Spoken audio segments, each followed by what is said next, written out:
Oh man, so here in the UK now, 10 million new people are going to have access to buy crypto as it will now be available through the post office. So let's take a look. This article came out, crypto to be sold via post office app.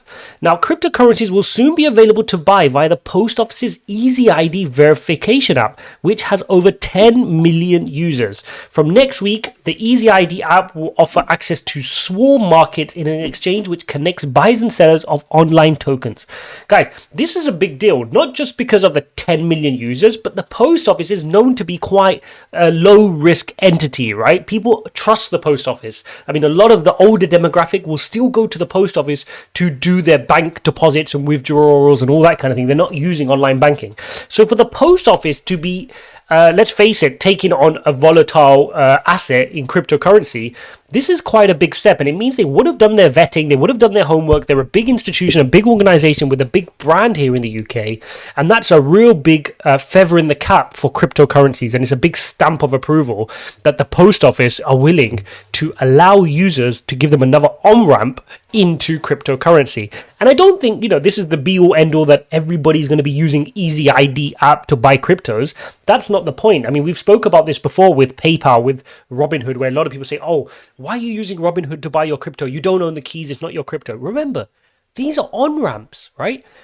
Everybody here who claims that they're experienced in crypto, you started from somewhere. And, it's not necessarily that you had to start with the MetaMask wallet and doing everything, the hard-coded way. That is quite intimidating for people. And whilst early adopters will do it that way, and I did it that way, and perhaps you did, the average person needs an easy on-ramp into cryptocurrencies. And that's why news like this, or news like PayPal coming into crypto, or Robinhood, or here the post office allowing a new demographic to see the Bitcoin logo and see the Ethereum logo and understand what it means and ask questions in a demographic which weren't doing this online. That's really powerful. It opens up, 10 million users here in the UK from a population of 60 million. I mean, that is a really big target audience that now will be exposed to crypto via the post office app. So again, more positive news in the crypto space here in the UK. We're starting to get a lot of adoption on different platforms, and I think this is impressive. I mean, you're going to get a bunch of people who say, "Oh, the post office shouldn't offer crypto access because, they're supposed to be safe, and people won't know what they're doing." It's one thing them going online and taking risks, but in your post office where it's deemed safe and a controlled environment. But I think as long as people ask the questions, understand what crypto is, what are the risks involved, only invest what you're willing to lose, I think this is really going to increase the proliferation and help people start gaining access to the crypto markets. Okay, let's take a look at the cryptocurrency space. We can see Bitcoin is still fighting at the $46,000 mark. You can see we're down 7% over the last 7 days. Obviously, with that flash crash, it could have been much worse. It's good that we're slowly starting to recover, and we've just got to hold some key levels here. Ethereum down 14%, took a hit a bit more over the last 7 days. And we know this, right? When Bitcoin takes a hit, your altcoins are going to take a disproportional hit because they go up disproportionately, therefore they're going to come down disproportionately. Cardano now at $2.47, well off those $3 highs. Those people who are messaging me or saying, oh, should I FOMO in at $3? And people were purchasing at that point. Let's see where your conviction is now. Now's a much better time for you to be nibbling when it's 17% down here over the last 7 days. Now's the time when people are fearful for you to start building some of those positions out. Solana sitting at 181 now. We're down 13% on Solana over the last 24 hours. Again, stop chasing it at the highs. If you have conviction, when it starts nibbling down a little bit, that's where you want to be jumping in on some of these coins. Who were some of the... We've seen Phantom taking a hit, Solana taking a hit. We're really getting a cool down in some of these places before we can take our next move higher. Let's see what Bitcoin's saying on the charts. Let's have a quick look at the charts. We'll switch to 4 hourly, and we'll want to take a look at some of our key levels. So you can see here, exactly here at the level here I've had for a while at 46,317. This is where we're fighting, and you can see it's a big battle going on here.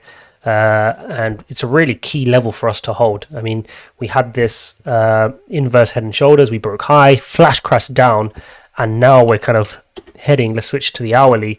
into this kind of a fight here at this level, just trying to hold this green line here. And if we can hold this, we can then head back higher towards the 47,000 resistance level again. We've got to redo the work that we've been doing. Now, the downside risk we've got to be cognizant of is the 43,628 level I've got drawn here.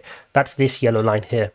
If I move me out of the way, that's this yellow line here, the 43,628. If we fall below that, then we will be slightly concerned, as your next levels down are coming below 40,000. Then your next support.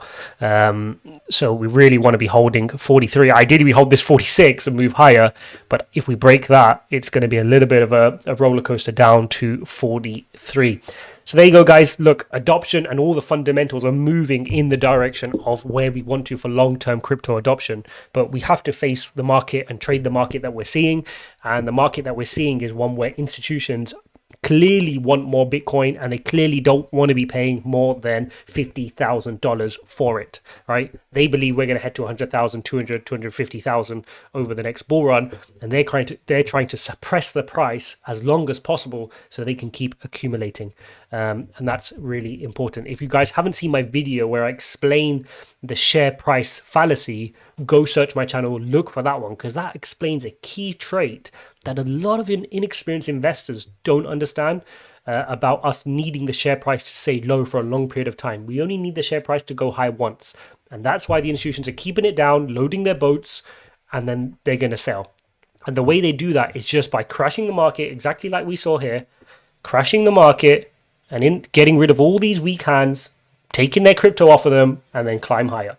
So if you were one of those people who sold during that flash crash, you really need to ask yourself hard questions around what is your true conviction around Bitcoin? What research have you really done?